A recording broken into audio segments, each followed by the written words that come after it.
আর মোটরসাইকেলের পিছনে বহুকে চড়ায়া গোটা দেশের যুবকের চোখে ভেলকি লাগাইছেন, এইটা আল্লাহ বের করা পারবে না। ডেক্সেটের ভলিউম চেতায়া দিয়া গোটা এলাকার মাটি কাঁপায় ছাড়ছেন, এইটা আল্লাহ বের করা পারবে না। তাহাজ্জুদের নামাজ ঠিকই পড়েছেন, কিন্তু জমিনে গিয়া মানুষের জাল ঠেলেছেন, এইটা আল্লাহ বের করা পারবে না। বনের হক এখনো ভিতরে ঢুকায় রেখে দিয়েছেন, এইটা আল্লাহ বের করা পারবে না। মাদ্রাসার সামনে দিয়ে স্কুলে নিয়ে গিয়েছেন, মাদ্রাসাকে বৃদ্ধাঙ্গুল দেখিয়েছেন, এইটার আল্লাহ ফেরেশতারা বের করা পারবে না। কেন বোঝেননি? বোঝেননি কেন? বাড়িতে 5টা ছেলে থাকলে 5টার জন্য শীতের পোশাক আছে। শীতের পোশাক পরলে বাচ্চাকে ঠান্ডা লাগবে না। ও বাচ্চাকে ঠান্ডা থেকে বাঁচানোর জন্য জ্যাকেট পরায়া দিলেন, কিন্তু জাহান্নাম থেকে বাঁচানোর জন্য কোরআন পড়াতে হবে, এইটা কেন বুঝলেন না? বুঝলেন না কেন? কেন বুঝলেন না? আপনি মরার পর কবরে গিয়া বলবেন আল্লাহ জানি না। ফেরেশতারা 1 নম্বরে গুতান শুরু করবে। গুতান নাম্বার 1 কত? গুতান নাম্বার 1 নম্বরে গুতান শুরু করবে, জানলু না কেন? ওয়াজ বোঝেনি রে? আগে আল্লাহ নামাজের কথা বলে নাই, রোজার কথা বলে নাই, হজের কথা বলে নাই, যাকাতের কথা বলেন নাই। প্রথমেই বলেছেন ইকরা বিসমি রাব্বিকাল্লাযী খলাক, পড়ো তোমার প্রভুর নামে যিনি তোমাকে সৃষ্টি করেছেন। জানিসনি কেন? পড়িসনি কেন? শিখিসনি কেন? 1 নম্বরের গুতান এটা। 50 বছর বয়স তখনও কয় না রে, কয় না রে, তখনও কয় পাক। 60 বছর বয়স কি সোজা উত্তর দেয়, বলে শরীর পাক নাই। হঠাৎ করে যখন আজরাইলের সাথে দেখা হয়ে যায়, আজরাইল তো কাপড় পাক করার সুযোগ দেয়। তো এই কথা বলছেন না কেন রে ভাই? দেয় খপ করে ধরে জানটা কবজ করে নিয়ে চলে যায়। এখন 60 পাটাং হয়ে পড়ে আছে, চোখ উল্টে আছে, চোখ বন্ধ করে দেয়, মুখ বেঁকা আছে, মুখ গামছাতে বেঁধে সোজা করে দেয়। মানে এতদিন সোজা ছিল না, এখন মরার পর সোজা বানানোর কত প্রতিযোগিতা। মরার পরে নিয়ে আসা হলো, এটা তো 60 বছরের স্বঘোষিত নাপাক, মনে আছে না নাই? নিজের ঘোষণায় 60 বছরে নাপাক। ছোট্ট ইমাম দিয়া পাক বানানো যাবে না, বড় ইমামের দরকার পড়ে। বড় ইমামকে দিয়া বড়ই পাতার গরম পানি করে 60 বছরের নাপাকটাকে পাক বানানো হচ্ছে।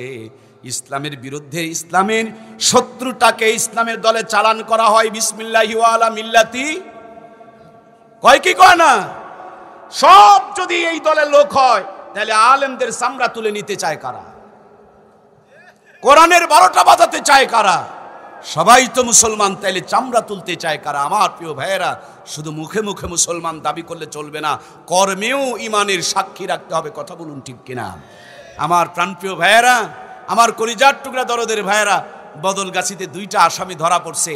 একটা আসামি বড় ভদ্র চোর, ধরা পড়া মাত্র ভুল স্বীকার করছে, পুলিশে তারে চালান করে দিছে, মারপিট করার দরকার পড়ে নাই। আর একটা শুধু চোর না, এটা বাটপারও বটে। এই বেটা পুলিশকে চোখ দেখায় বলে, এই বেটা পুলিশ, তুই কি আমারে চেনস? বলে, কে আপনি? বলে, আমি প্রধানমন্ত্রী বড় ভাই। কে গো? প্রধানমন্ত্রীর? পুলিশের তো মাথা ঘুরে উঠছে, কি বেটা প্রধানমন্ত্রী বড় ভাই, এত বড় পরিচয়। ওর কথা সত্য, মতলব খারাপ। বঙ্গবন্ধু যদি জাতির পিতা হয়, তাহলে ওনার মেয়ে আমাদের কি বোন হয় না ভাই? কথা বলছেন না কেন? আর উনি যদি বয়সে প্রধানমন্ত্রী বড় ভাই হয়, তাহলে প্রধানমন্ত্রী ছোট ভাই হলো না বড় ভাই? কথা সত্য, কিন্তু মতলব খারাপ। এই 2 নম্বরই করে পার পাওয়ার জন্য প্রধানমন্ত্রী বড় ভাইয়ের পরিচয় দিয়েছে। পুলিশ বলতে কথা তো, আমি ধামরার থানা মসজিদের ইমামতির দায়িত্ব পালন করি আজকে 19 বছর। কিছু এমন পুলিশ আছে, বিড়ি খাওয়া পর্যন্ত আপনাকে ছাড় দিবে না। আবার কিছু তাহাজ্জুদ গুজারও আছে। কথা বলুন ঠিক কিনা? এরা নাকি সুযোগ পাইলে ছায়েরও দড়ি বানায়। আল্লাহ তাআলা আমার পুলিশ ভাইগুলোকে সেবক হিসাবে কবুল করে নেক, বলুন আমিন।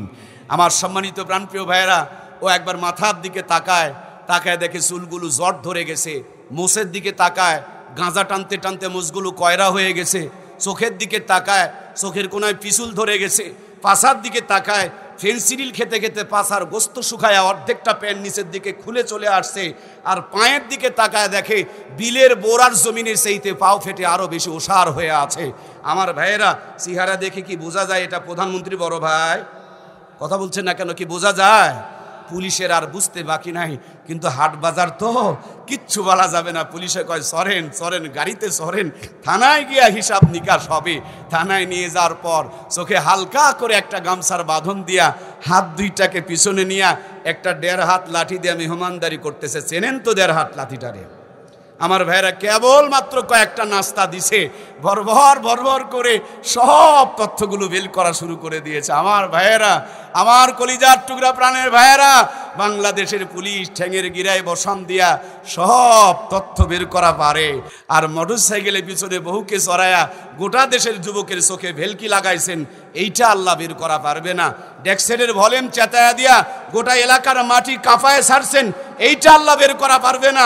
তাহাজ্জুদের নামাজ ঠিকই পড়েছেন, কিন্তু জমিনে গিয়া মানুষের জাল ঠেলেছেন, এইটা আল্লাহ বের করা পারবে না। বনের হক এখনো ভিতরে ঢুকায় রেখে দিয়েছেন, এইটা আল্লাহ বের করা পারবে না। মাদ্রাসার সামনে দিয়ে স্কুলে নিয়ে গিয়েছেন, মাদ্রাসাকে বৃদ্ধাঙ্গুল দেখিয়েছেন, এইটার আল্লাহ ফেরেশতারা বের করা পারবে না। কথা বলছেন না কেন? পারবে কিনা? সুতরাং তৈরি থাকেন, সুতরাং তৈরি থাকেন। এজন্য প্রাণপ্রিয় ভাইয়েরা, আল্লাহর কোরআনের পরিষ্কার আয়াতের ঘোষণা, মরার আগেই পরিপূর্ণ মুমিন হতে বলেছেন আল্লাহ। আর আমরা মুমিন হই মরার হয়, কিন্তু হয় কখন? মরার পরে। আমার বোনেরা, আমার মায়েরাও পর্দা করে। কে বলছে পর্দা করে না? সবগুলো পর্দা করে। চকলেট মুড়ি দেয়, রাবিয়ায় বসরিয়া সাজে, কিন্তু মরার আগে নয়, 14ই ফেব্রুয়ারিতে নয়, 1লা বৈশাখে নয়, এই পর্দাটা করে মরার।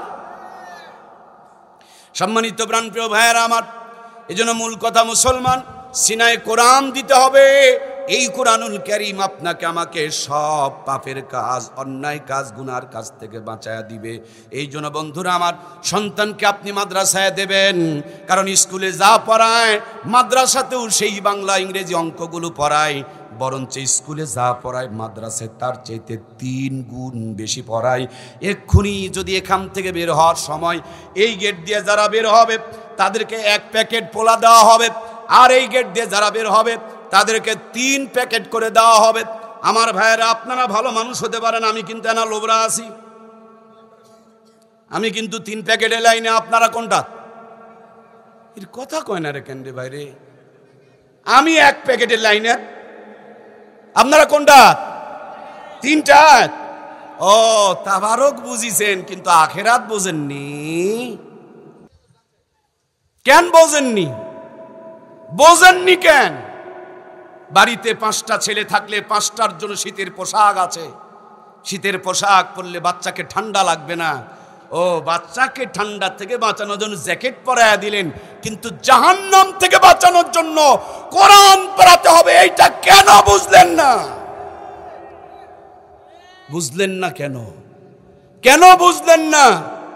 আপনি মরার পর কবরে গিয়া বলবেন আল্লাহ জানি না। ফেরেশতারা 1 নম্বরে গুতান শুরু করবে। গুতান নাম্বার 1 কত? গুতান নাম্বার 1 নম্বরে গুতান শুরু করবে। জানলু না কেন? ওয়াজ বোঝেনি রে? আগে আল্লাহ নামাজের কথা বলে নাই, রোজার কথা বলে নাই, হজের কথা বলে নাই, যাকাতের কথা বলেন নাই। প্রথমেই বলেছেন ইকরা বিসমি রাব্বিকাল্লাযী খালাক, পড়ো তোমার প্রভুর নামে যিনি তোমাকে সৃষ্টি করেছেন। জানিসনি কেন? পড়িসনি কেন? শিখিসনি কেন? 1 নম্বরের গুতান এটা।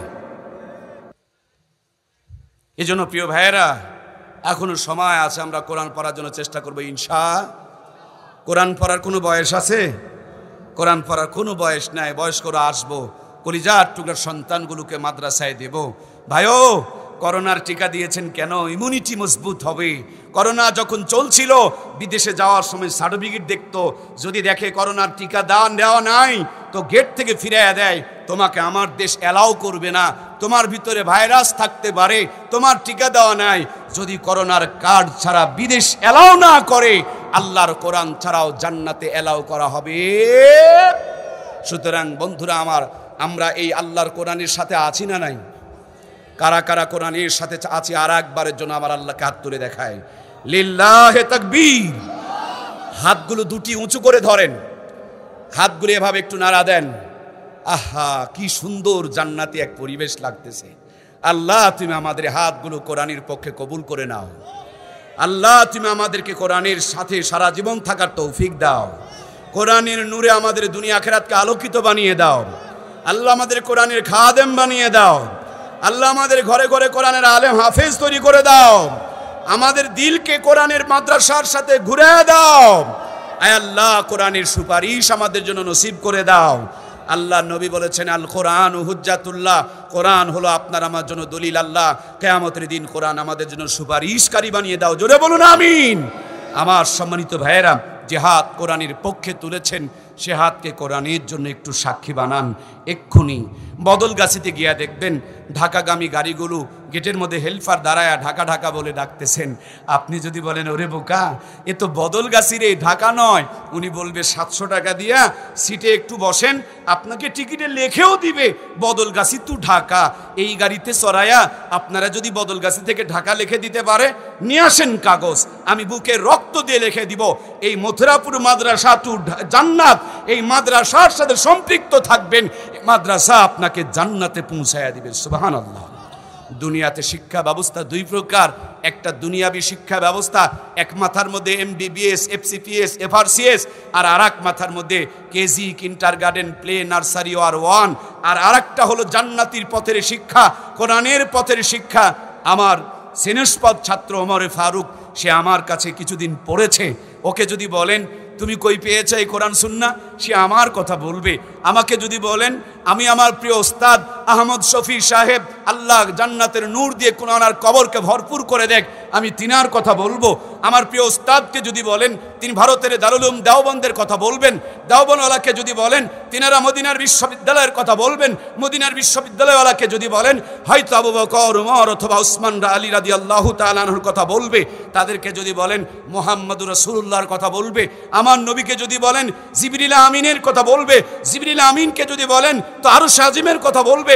আরশ আজিমকে যদি বলেন আল্লাহ তাবারক তাআলা ইজ্জাত ওয়াল জালাল ওয়াল কারাম, কিতাবুল্লাহি কালামুল্লাহ, যার কিতাব, যার কালাম, যার বাণী সে আল্লাহ দিয়েছেন আরশ আজিমকে। আরশ আজিম থেকে নিয়ে এসেছেন জিবরাইল আমিন। জিবরাইল দিয়েছেন মুহাম্মদ রাসূলুল্লাহকে। মুহাম্মদ রাসূলুল্লাহ দিয়েছেন সাহাবা ইকরামকে। সাহাবা ইকরাম দিয়েছেন তাবিনকে। তাবিন দিয়েছেন তাবে তাবিনকে। আইম্মায়ে মুস্তাহিন, মুজাহিদিন, সালফে সালেহিন, বুজুরগানে দিন। এভাবে আপনার আমার মথুরাপুর মাদ্রাসা পর্যন্ত চলে এসেছে। জয়পুরহাটে অথবা কেলপুরে গিয়ে দেখবেন ট্রেন দাঁড়িয়ে আছে। যে কোনো বগিতে চললে এই ট্রেনের ইঞ্জিন যেমন আপনাকে ট্রেনে ঢাকা পৌঁছায়া দিবে, এগুলো হলো জান্নাতের বগি, জান্নাতের গাড়ি। যে কোনো মাদ্রাসা আর মসজিদের সাথে সম্পৃক্ত থাকলে এটাই আপনাকে আমাকে জান্নাত পর্যন্ত পৌঁছায়া দিবে। সুবহানাল্লাহ।